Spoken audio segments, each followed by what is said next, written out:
اعوذ باللہ من الشیطان الرجیم بسم اللہ الرحمن الرحیم۔ تاریخی کتابوں میں یہ واقعہ مسند حوالوں سے درج ہے کہ مدینہ کے قریب ایک گاؤں میں ایک سیام نامی یہودی تھا۔ اس کی ایک حسین و جمیل لڑکی تھی۔ اچانک اس لڑکی کی طبیعت خراب ہو گئی۔ اس لڑکی کی آنکھیں اندھی، ہاتھوں نے کام کرنا چھوڑ دیا۔ جو کوئی بھی اس لڑکی کو دیکھتا تو وہ اس کے پاس جانے سے ڈر جاتا تھا۔ جب اس بات کا علم یہودی کو ہوا کہ سب لوگ اس کی لڑکی سے نفرت کرتے ہیں تو وہ یہودی تنگ آ کر اس گاؤں سے نکل گیا۔ گاؤں سے دور جا کر یہودی نے ایک باغ میں رہائش پذیر ہو گیا۔ وہ یہودی سارا دن روزی کمانے کے لیے کام کرتا اور رات کو اس باغ میں اپنی بیٹی کے پاس چلا جاتا تھا۔ ایک دن یہودی اپنے کام میں بہت زیادہ مصروف تھا کہ وہ رات کو وقت پر اپنی بیٹی کے پاس نہ جا سکا۔ جب لڑکی کا باپ کافی لیٹ ہو گیا تو لڑکی اپنے باپ کو تلاش کرتی ہوئی ایک درخت کے نیچے پہنچ گئی۔ اس لڑکی نے ساری رات اس درخت کے نیچے ہی گزار دی۔ اس لڑکی نے سنا کہ ساتھ والے درخت سے ایک پرندے کے رونے کی آواز آ رہی ہے۔ اس پرندے کی آواز میں بہت ہی درد تھا کہ اس لڑکی سے رہا نہ گیا کہ وہ لڑکی بھی اس درخت کے نیچے جا پہنچی۔ لڑکی درخت کے نیچے جا کر بیٹھ گئی۔ لڑکی نے اپنا چہرہ اوپر پرندے کی طرف کیا تو اس کبوتر کے پروں سے ایک خون کا قطرہ اس لڑکی کی دائیں آنکھ میں پڑ گیا۔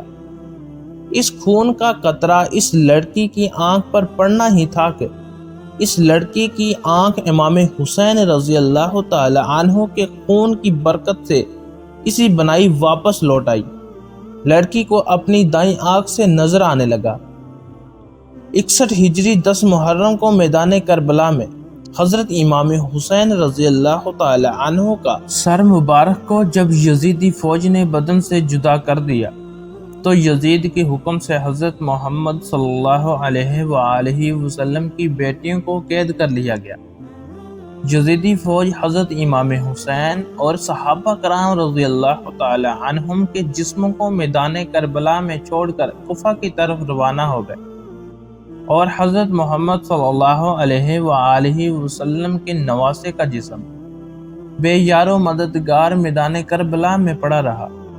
آسمان و زمین میں ہر طرف اندھیرا چھا گیا۔ لوگوں نے سوچا کہ رات ہو گئی ہے۔ ہر طرف ہلچل مچ گئی۔ اس وقت آسمان سے خون کی بارش ہونے لگی۔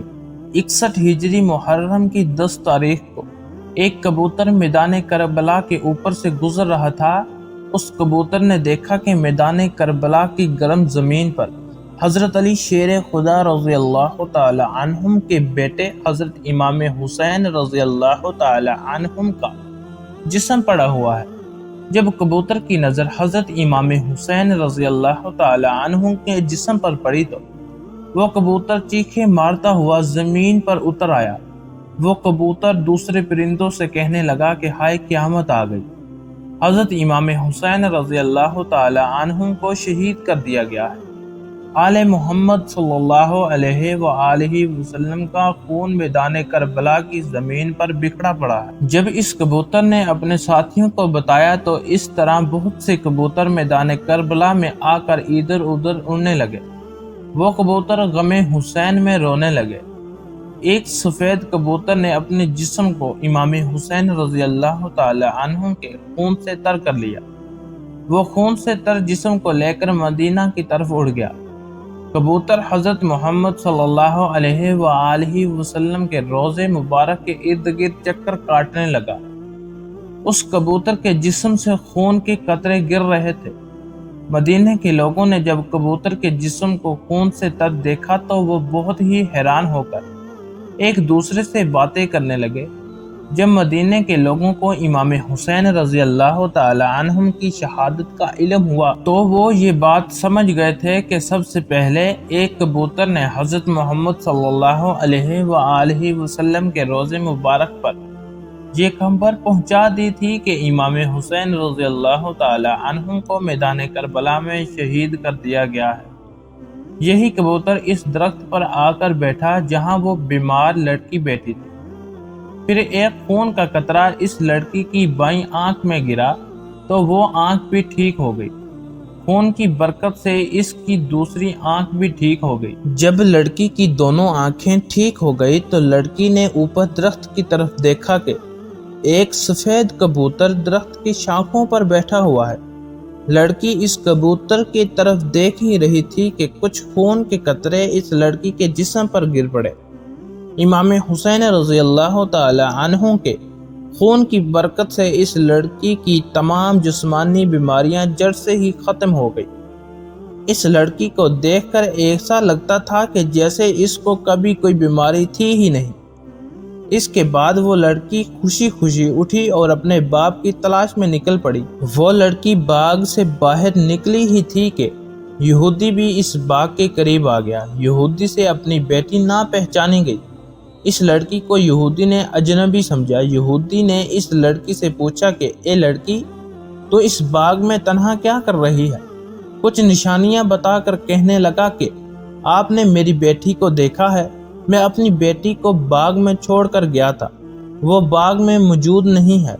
آپ نے کسی لڑکی کو دیکھا ہے؟ باپ کی باتیں سن کر لڑکی روتے ہوئے کہا کہ ابا جان، آپ نے مجھے نہیں پہچانا، میں آپ ہی کی بیٹی ہوں، میں وہی ہوں جس کو آپ نے بیماری کی حالت میں چھوڑ کر کام کاج کرنے کے لیے باغ سے باہر جاتے تھے۔ لڑکی کی حالت دیکھ کر باپ بہت خوش ہوا۔ یہودی نے اپنی بیٹی سے پوچھا کہ بیٹا، یہ کیا ماجرا ہے کہ میں تو آپ کو بیماری کی حالت میں چھوڑ کر گیا تھا، تو تم کس طرح سے ٹھیک ہو گئی ہو؟ لڑکی نے سارا قصہ اپنے باپ کے سامنے رکھا۔ وہ لڑکی اپنے باپ کو بھی اس درخت کے نیچے لے گئی۔ کبوتر ابھی بھی وہاں بیٹھا رو رہا تھا۔ یہودی نے اس کبوتر سے پوچھا، اے پرندے، تیری اس درد بھری آواز کے پیچھے کیا وجہ ہے؟ تیرا سارا جسم خون سے تر کیوں ہے؟ یہ خون کس کا ہے جس میں بہت ہی برکت ہے، جس خون کی برکت سے میری بیٹی بالکل ٹھیک ہو گئی ہے؟ اللہ تبارک و تعالی نے کبوتر کو زبان عطا فرما دی۔ کبوتر نے یہودی کو جواب دیا کہ میرا جسم جس مبارک خون سے تر ہے، یہ امام حسین رضی اللہ تعالی عنہ کا مبارک خون ہے۔ یہودی نے کہا کہ حضرت محمد صلی اللہ علیہ وآلہ وسلم اور اس کے نواسائے حق پر ہیں، اگر وہ حق پر نہ ہوتے تو اس کے خون میں اتنی برکت نہ ہوتی، میری اس بیٹی کو شفا نہ ملتی۔ اس کے بعد دونوں باپ بیٹی نے کلمہ پڑھا اور مسلمان ہو گئے۔ اس کے بعد اس نے یہودیوں کو بھی اسلام قبول کرنے کی دعوت دینا شروع کر دی۔ جب بھی کوئی اس کو اسلام قبول کرنے کی وجہ دریافت کرتا تو یہودی اس کو یہ سارا قصہ سنا دیتا۔ اللہ تبارک و تعالیٰ سے دعا ہے کہ اللہ تعالیٰ ہمیں عمل کرنے کی توفیق عطا فرمائے، آمین یا رب العالمین۔